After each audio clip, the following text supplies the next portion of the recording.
তুমি তুমি অপরূপ, তুমি মহামহিয়ান।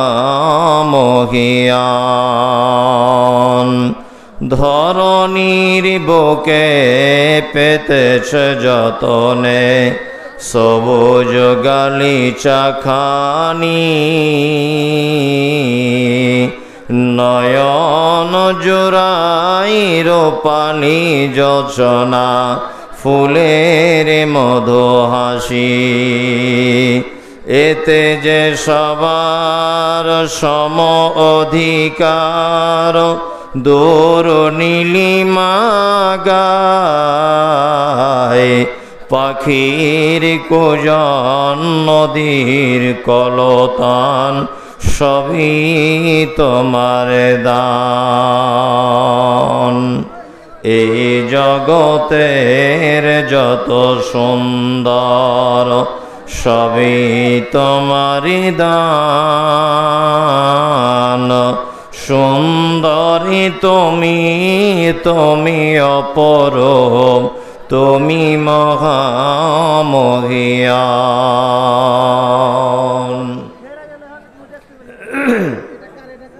আজকের জলসার সুযোগ্য নির্বাচিত যোগ্যতম সভাপতি, উপস্থিত আমন্ত্রিত উলামায়ে কেরাম ও অতিথিবৃন্দ, উপস্থিত রয়েছেন অত্র মাদ্রাসার শিক্ষক মণ্ডলী, কর্তৃপক্ষ, শ্রোতা হিসাবে যারা এসেছেন, চলে গেছেন, আসছেন, নারী পুরুষ আবাল বৃদ্ধ বনিতা নির্বিশেষে সকলকে জানাচ্ছি আন্তরিক শুভেচ্ছা, ভালোবাসা, প্রেম, মোবারকবাদ, ধন্যবাদ, সাধুবাদ, স্নেহাশিস যথাক্রমে শ্রেণীগতভাবে। আলহামদুলিল্লাহ, আমি আরবিতে আল্লাহর প্রশংসা আদায় করেছি। তারপরেও আমি একজন বাঙালি, সেই হিসাবে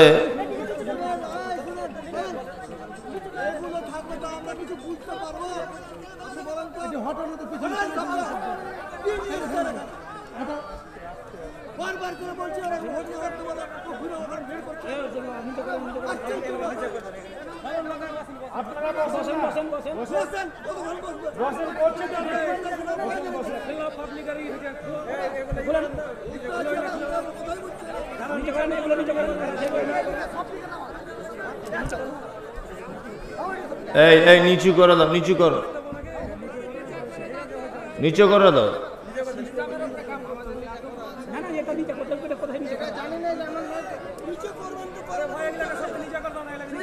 আচ্ছা ঠিক আছে, করছে করছে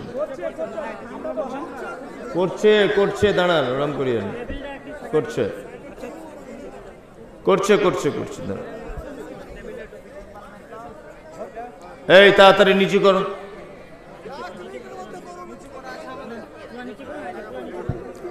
নিচু করো, নিচু করো। এই সাইডে কারা আছে? মঞ্জুর কই? চ্যানেলওয়ালারা কই? নিচু করো একটু, সবাই নিচু করো, একটু নিচু করো। প্রথমে যাদের আছে ওইগুলো নিচু কর। আরিফ নিচু কর, সব নিচু কর, একটু একটু নিচু করো। হ্যাঁ নিচু করো সব।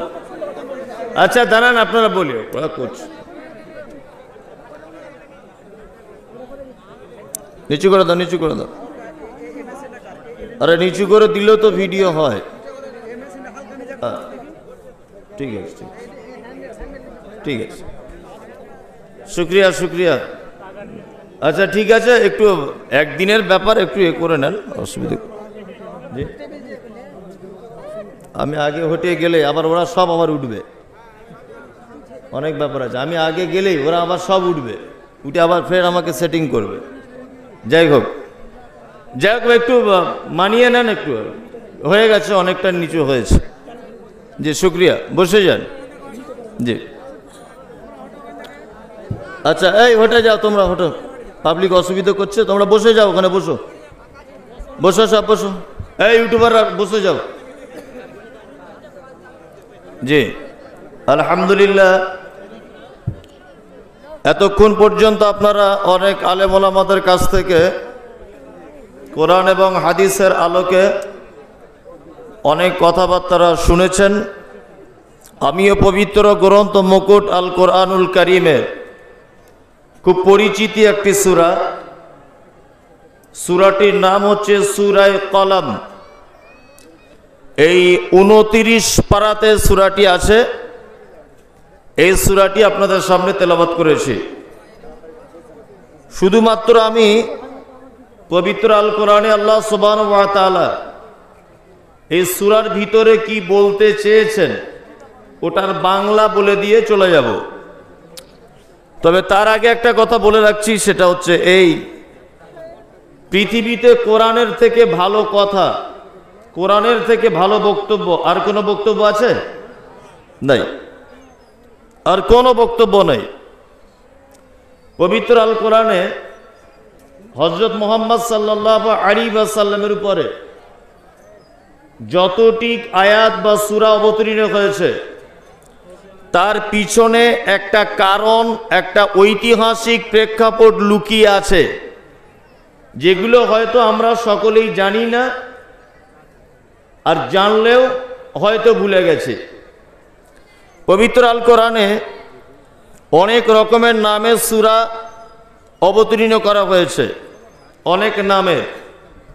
যেমন মাকড়সা, মাকড়সা একটা মারাত্মক প্রাণী, এর নামে একটা সূরা অবতীর্ণ করা হয়েছে। হাদিদ, লোহা, লোহার নামে একটা সূরা অবতীর্ণ করা হয়েছে। নাস, মানুষের নামে অবতীর্ণ করা হয়েছে। ঠিক এরকম আমরা যে কলমটা দিয়ে লিখি স্কুল, কলেজ, ইউনিভার্সিটিতে, মাদ্রাসা, মক্তবে যে কলম দিয়ে লিখি, এই কলমকে দিয়েও আল্লাহ একটা সূরা তৈরি করেছেন, নাম দিয়েছেন সূরায়ে কলম। তার মানে আল্লাহ যে কথা কোরআনে বর্ণনা করেছেন বা যে কথা আল্লাহ কোরআনে উল্লেখ করেছেন, আপনাকে ভেবে নিতে হবে যে সেটা একটা বিশাল ইম্পর্টেন্ট জিনিস, ঠিক কি না? যেমন তেমন জিনিসকে আল্লাহ কোরআন লিপিবদ্ধ করবেন? করবেন না। তাহলে কলম যার দ্বারাতে আমরা লিখি, এটাও একটা মারাত্মক ইম্পর্টেন্ট জিনিস। এটা কেমন আপনাকে একটু পরে বলছি। এই সূরাটি বুঝতে গেলে, সুর আপনারা অনেক শুনেছেন, আমার আগে যিনি বক্তব্য দিচ্ছিলেন ছোট ভাই আব্দুল কাইয়ুম, অনেক সুরের বক্তব্য শুনেছেন। আমি একটু কেটে কেটে কেটে কেটে বলছি, আর যাতে আপনি বুঝতে পারেন। এই জন্য এই সূরাটি অবতীর্ণ হবার অনেক কারণের 2-3টি কারণ আপনাদেরকে আমি বলে দিয়ে যাচ্ছি। সেটা হচ্ছে এই আদম আলাইহিস সালাম থেকে শুরু করে নবী ঈসা আলাইহিস সালাম পর্যন্ত পৃথিবীতে যত নবী এবং রাসূলগণ এসেছিলেন, কোন নবী তার নিজের স্বজাতির কাছে, অর্থাৎ নিজের উম্মাতদের কাছে, নিজের অধীনে থাকা মানুষগুলির কাছে অপমানিত, লাঞ্ছিত, মার খেয়েছে কি খায়নি? খেয়েছে, খেয়েছে। এখনকার আলেম ওলামারা খায় না কেন বলুন তো? প্রত্যেক নবীরা কিন্তু মার খেয়েছে, খায়নি? প্রত্যেক নবীকেই ওনাদের উম্মতেরা মেরেছে। কোন নবীকে পাথর মেরেছে, কোন নবীকে করাত দিয়ে চিরে দিয়েছে, কোন নবীকে গাছে বেঁধে মেরে হত্যা করে দেওয়া হয়েছে, এগুলো আমরা শুনি। আচ্ছা বলুন তো, এখন আমাদের সেই নবীদের দায়িত্বটা আলেম ওলামাদের আছে, তাই না? আমরা বহন করছি। আচ্ছা আমাদেরকে মারছে না কেন? হ্যাঁ, আমাদেরকে তো মারা উচিত ছিল, কিন্তু আমাদেরকে মারছে না এই কারণে বুঝে নিতে হবে যে নবীরা যে কাজগুলি করে গেছেন, সেই কাজগুলি যে পদ্ধতিতে করেছেন, সেই পদ্ধতিতে আমরা আজও করতে পারছি না। আমরা কিছুটা গ্যাপ দিয়ে দিয়েছি। আমাদের ঠিক এই রকম বর্তমানে মানে যেখানে ঠিক যেমন পরিস্থিতি সেখানে তেমন বক্তব্য দিয়ে সেখানে তেমন কথা বলে চলে যাব, এটা আমাদের চরিত্র। আমি অনেক বক্তাকে পশ্চিম বাংলাতে যারা আহলে হাদিস স্টেজে প্রধান বক্তা হয়ে বক্তব্য রাখেন এবং কিছু কিছু সেই সমস্ত শাইখুল হাদিসরা ওনাদেরকে বক্তা হিসাবে আনেন, প্রধান বক্তা, অথচ আপনি মোবাইলে সার্চ করলে দেখতে পাবেন যে ওই বক্তাটাই একজন বেদাতি জায়গায় বক্তব্য রাখতে গিয়ে দাঁড়িয়ে দাঁড়িয়ে কিয়াম করছে। আপনাকে আমি পশ্চিম বাংলার উল্লেখযোগ্য প্রধান বক্তা হবার যোগ্য 4 জনের নাম বলে দিতে পারি, কিন্তু বলবো না। যারা মারা গেলে তাদের মাজার করা হবে, এদেরকে আহলে হাদিস স্টেজে প্রধান বক্তা করে বক্তব্য দেওয়া হচ্ছে। এগুলো আপনারা মনে হয় বুঝতে পারেন না, নাকি বুঝতে পারেন? হ্যাঁ বুঝতে পারেন, কিন্তু কিছু করার নেই। এই হুজুরগুলো হচ্ছে এমন, যেখানে যেমন তেখানে তেমন। ওই জন্য আলেম ওলামারা মার খাবে না কোনোদিন, এরা ঘোরানো ফিরানো কল জানে।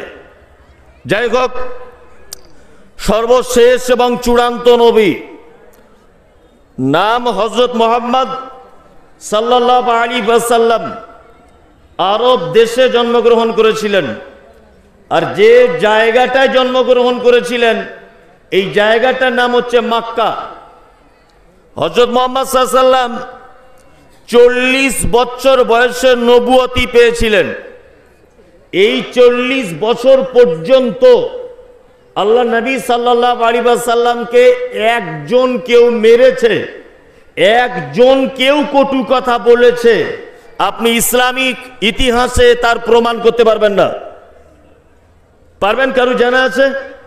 না। বিপদ হলো কবে থেকে? না, বিপদ হলো আল্লাহ নবী সাল্লাল্লাহু আলাইহি ওয়াসাল্লাম তিনি চলে গেলেন আল্লাহর ওয়ার্ডারে মিরাজে। মিরাজ থেকে ফেরত এলেন, আসার পরে ফার্স্ট মর্নিংয়ে সে দেশের নিয়ম অনুযায়ী তিনি পাহাড়ের উপরে উঠে বিভিন্ন গোত্রেদের নাম ধরে ধরে ডাকলেন, ডেকে বললেন, এই অমুক গোত্রের মানুষ, এই অমুক গোত্রের মানুষ, তোমরা আমাকে মানো? বলছে, অবশ্যই আপনাকে বিশ্বাসী বলে মানি। আপনি আল আমিন, আপনি সত্যবাদী, আপনি কখনো মিথ্যা কথা বলেন না, আপনার সব কথাই চূড়ান্ত, আপনি কখনো মিথ্যা কথা বলতে পারেন না। তখন আল্লাহ নবী সাল্লাল্লাহু আলাইহি ওয়াসাল্লাম বলছেন, এখন আমি যদি তোমাদেরকে বলি পাহাড়ের অপর আর এক সাইডে একদল শত্রু দাঁড়িয়ে আছে তোমাদেরকে মারবে বলে, তোমরা এটা বিশ্বাস করো? বলছে, অবশ্যই বিশ্বাস করি, অবশ্যই বিশ্বাস করি। তখন আল্লাহ নবী সাল্লাল্লাহু আলাইহি ওয়াসাল্লাম বলছেন, তোমরা যে 360টা দেবদেবীর পূজা করছো, তোমরা যে গায়রুল্লাহর কাছে মাথা নত করছো, এগুলো একেবারেই ভ্রান্ত। আল্লাহ সপ্তম আকাশের উপরে থাকে। আমি মিরাজের রাত্রিতে জান্নাত জাহান্নাম দেখে এলাম, এরপরেও আর একটা জীবন রয়েছে, এরপরেও হিসাব দিতে হবে। বিস্তারিত যখন বললেন তখন আবু জেহেল, আবু লাহাব, উতবা, সাইবা দল বেঁধে বলছে যে আগে তবে একটু ভালো ছিল, এখন টোটালি পাগল, এর মাথা আর কাজ করছে না, এর মাথা আর কাজ করছে না। তাহলে এতদিন পর্যন্ত আল্লাহ নবী সাল্লাল্লাহু আলাইহি ওয়াসাল্লাম ঠিক ছিলেন কি ছিলেন না? ভালো মানুষ ছিলেন। যখনই বলেছেন কি আল্লাহ 7 তবক আসমানের উপরে থাকেন, এরপরেও জীবন আছে, জান্নাত জাহান্নাম সব কিছু আছে, তখন বলছে লোকটা পাগল। তাহলে হযরত মুহাম্মদ সাল্লাল্লাহু আলাইহি ওয়াসাল্লামকে সর্বপ্রথম অপবাদ, সর্বপ্রথম ইলজাম লাগানো হলো একটা শব্দ, তার নাম পাগল। মক্কার মানুষেরা তাকে পাগল বলতে শুরু করে দিল। নাম্বার 2, আল্লাহ নবী সাল্লাল্লাহু আলাইহি ওয়াসাল্লাম 25 বছরের টকটকে যুবক, একদম বিবাহ করেছিলেন 40 বছরের একটা বুড়ি মেয়ে, তার নাম আম্মাজান খাদিজাতুল কুবরা রাদিয়াল্লাহু তাআলা আনহা। যখন 40 বছর বয়সে যখন বিবাহ করলেন, তখন মক্কার মুশরিকেরাও এ কথা বলেছিল যে মুহাম্মদ সাল্লাল্লাহু আলাইহি ওয়াসাল্লাম যদি ভালো লোক হবে, মুহাম্মদ সাল্লাল্লাহু আলাইহি ওয়াসাল্লাম যদি ভালো লোক হবে, দামি লোক যদি হবে, তাহলে 40 বছরের একটা বুড়িকে বিবাহ করতে গেল কেন? নিশ্চয়ই এ লোক ভালো নয়। আজকেও কিছু মুশরিকেরা এটা বলছে না? হ্যাঁ, এই কিছুদিন আগে একটা মেয়ে বলেছিল, আমি ওর নাম বলছি না, হ্যাঁ, হযরত মুহাম্মদ আর আল্লাহ নবীর আয়েশা খাদিজার ব্যাপারে কটূক্তি করেছে না? করেছে, করতেই পারে, কোনো অসুবিধা নেই। তখনকার দিনেও করেছে, আজও করবে। তাহলে নবী মুহাম্মদ সাল্লাল্লাহু আলাইহি ওয়াসাল্লামকে দুটো বদনাম আপনাকে শোনালাম। এক, চরিত্র খারাপ লোকটার। দুই, এ লোকটা পাগল। তিন, আপনাকে একটা কথা জানিয়ে রেখে দিচ্ছি, আল্লাহ নবী সাল্লাল্লাহু আলাইহি ওয়াসাল্লামের ছেলে কটা ছিল? কারো জানা আছে? মানে ভয়ে বলছে না যদি গোলমাল হয়ে যায়। এ কটা বেটা আল্লাহ নবীর বলুন? বলছে একটা, একজন বলছে দুটা। আস্তাগফিরুল্লাহ, এখনো এইটাও জানা হলো না? হ্যাঁ, নবী নবী করে পাগল হচ্ছেন। আহা হা হা, তো নবীজির কটা বেটা এটাও মনে নেই? নেই। এ জাতির আর কি করে হবে উন্নতি? যে জাতি তার নবীর কটা বেটা, নবীর কি বাপের নাম কি, মায়ের নাম কি, নবীর চরিত্র বা নবীর ব্যবহার, নবীর জন্ম তারিখ মৃত্যু তারিখ জানে না, সে কেমন এ নবীর উম্মত? তবে হ্যাঁ, চারটে বেটা। তবে এ কথাতে একটু ইখতিলাফ আছে, শাইখরা জানেন। কেউ কেউ বলেছেন যে তিনটে বেটা, একটা বেটার দুটো নাম।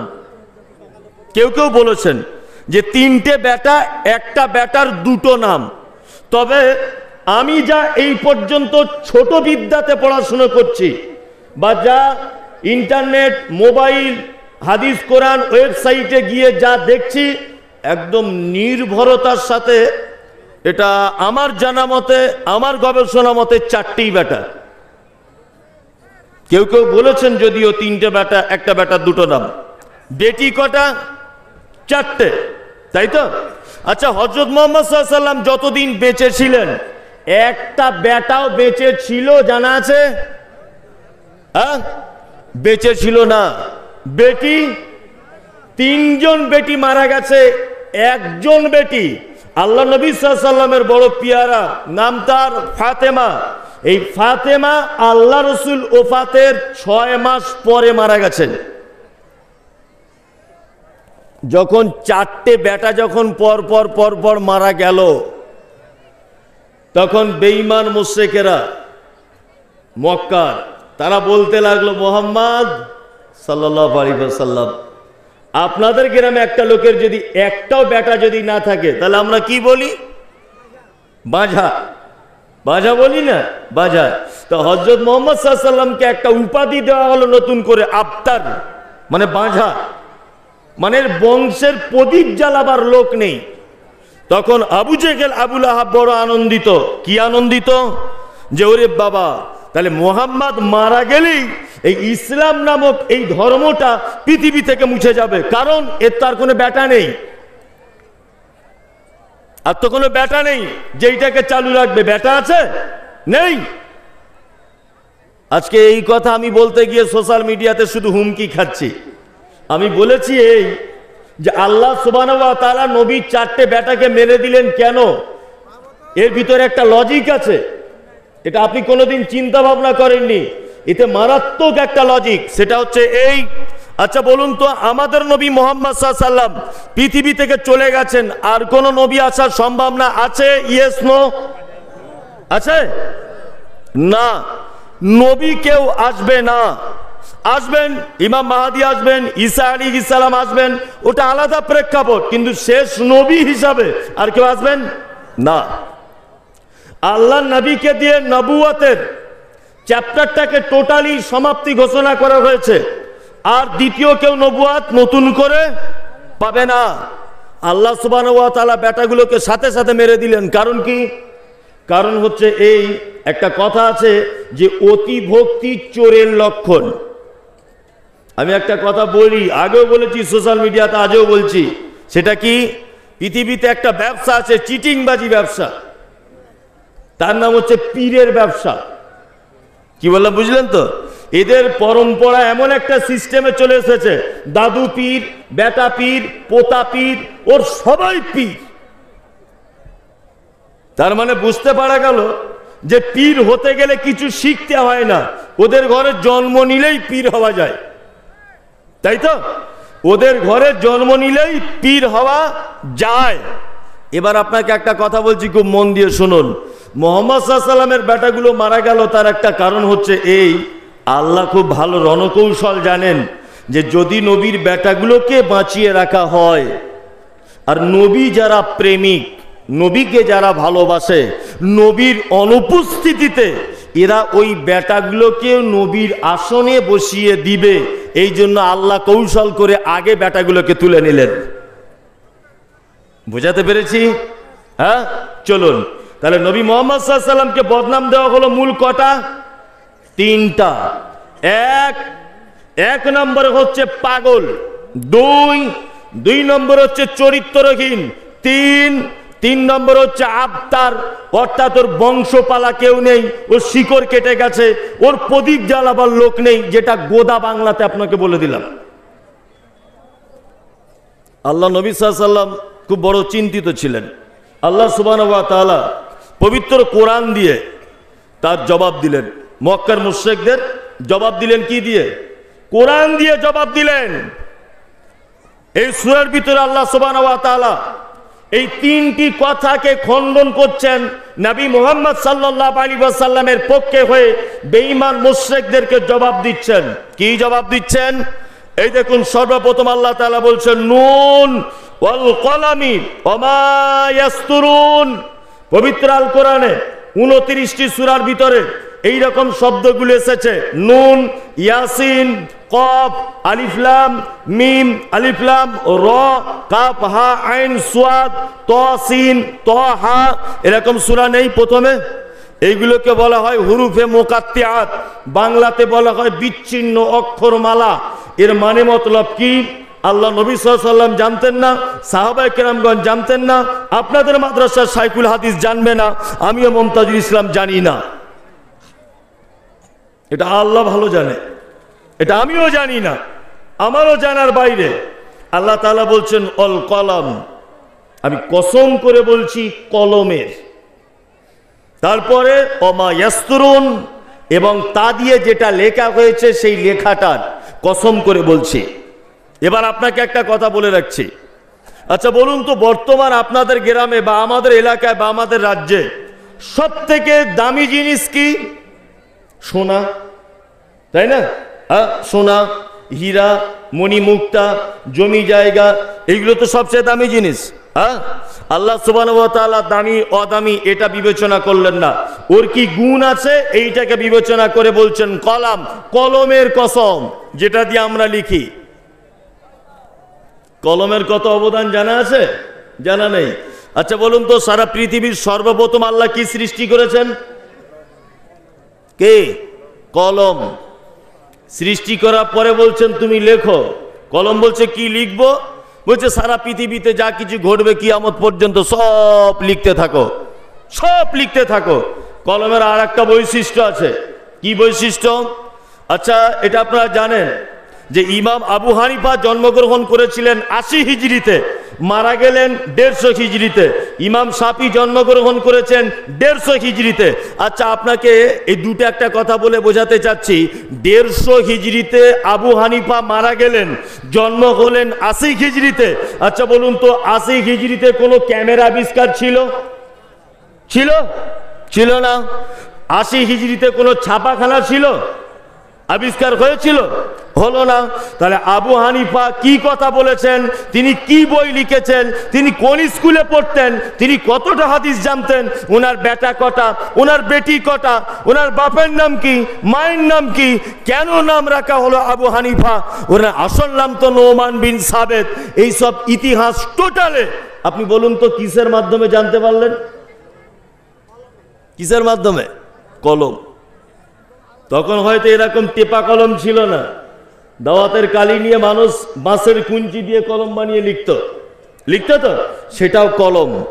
কলম এমন একটা জিনিস, পৃথিবীর কোনো মেশিন আবিষ্কার যখন হয়নি তখন কলম আবিষ্কার হয়ে মানুষের ইতিহাসকে বর্তমান আজ পর্যন্ত স্বর্ণোজ্জ্বল ইতিহাস মানুষের চোখে পৌঁছে দিতে সক্ষম হয়েছে।